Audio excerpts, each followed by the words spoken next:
নিচাযুক্ত সামগ্ৰী বা ড্ৰাগছৰ বিৰুদ্ধে আমাৰ যি অভিযান আছে অব্যাহত আছে আৰু অসমৰ মাননীয় মুখ্যমন্ত্ৰী ডাঙৰীয়াই অসম ৰাজ্যখনৰ সম্পূৰ্ণৰূপে ড্ৰাগছ মুক্ত কৰাৰ তেওঁৰ যি পৰিকল্পনা তাক অধিক ত্বৰান্বিত কৰিবৰ কাৰণে আমাৰ এই অভিযান অব্যাহত আছে আৰু আজি এটা বিশেষ সূত্ৰৰ পম খেতি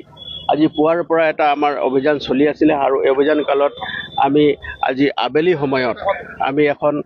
গাড়ী চুবুৰীয়া ৰাজ্যৰ পৰা এখন গাড়ীখনৰ নাম্বাৰ হ'ল AS11 CD 6925 এই গাড়ীখন আমি ইণ্টাৰচেপ্ট কৰোঁ আৰু ইণ্টাৰচেপ্ট কৰি তেওঁৰ থকা যেজন ব্যক্তি তেওঁ যিজন আৰোহী আছিলে আৰু তেওঁ নিজে ড্ৰাইভাৰ তেওঁ তেখেতৰ নাম হ'ল প্ৰদীপ কৰ তেওঁ চুবুৰীয়া ৰাজ্যৰে এজন ব্যক্তি তেখেতক যেতিয়া সোধপোছ কৰা গ'ল গোটা আৰু গাড়ীখনত যেতিয়া খানতলাচি চলোৱা গ'ল বৃহৎ পৰিমাণৰ নিচাযুক্ত সামগ্ৰী মানে গাঞ্জা আমি জব্দ কৰিবলৈ সক্ষম হৈছোঁ আৰু ইয়াত মানে 61টা পেকেটছ আছে ডাঙৰ পেকেট আছে আৰু এই পেকেটখিনি যেতিয়া আমি ওজন কৰোঁ তাৰ পৰিমাণ 362 কেজি ওজন হৈছে মানে 362 কেজি কেনাবিছ আমি ৰিকভাৰ কৰিলোঁ আৰু তাৰ লগতে যেতিয়া আমি স্থলীতে আমাৰ ড্ৰাগ ডিটেকশ্যন কিটৰ জৰিয়তে তাক আমি পৰীক্ষণ কৰোঁ আৰু পৰীক্ষণ কালত সম্পূৰ্ণ পজিটিভ ৰিপ্লাই পোৱাৰ পাছত আমি ইণ্ডিপেণ্ডেণ্ট উইটনেছৰ উপস্থিতিত আমি গোটেই সামগ্ৰীখিনি জব্দ কৰিছোঁ আৰু তাৰ লগতে যিখন গাড়ী বাহন তেওঁলোকে এই অবৈধ সৰবৰাহৰ কাৰণে ব্যৱহাৰ কৰিছিলে সেই বাহনখনো আমি জব্দ কৰিছোঁ আৰু তাৰ লগতে আমাৰ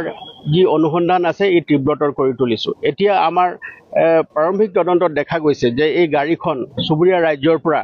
আহিছে আৰু চুবুৰীয়া ৰাজ্যৰ পৰা আহি আমাৰ জিলাৰ মাধ্যমেদি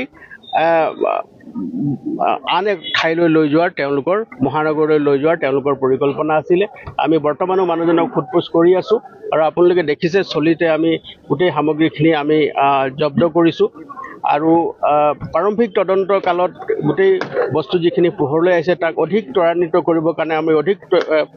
আমি তদন্ত কৰি আছোঁ আৰু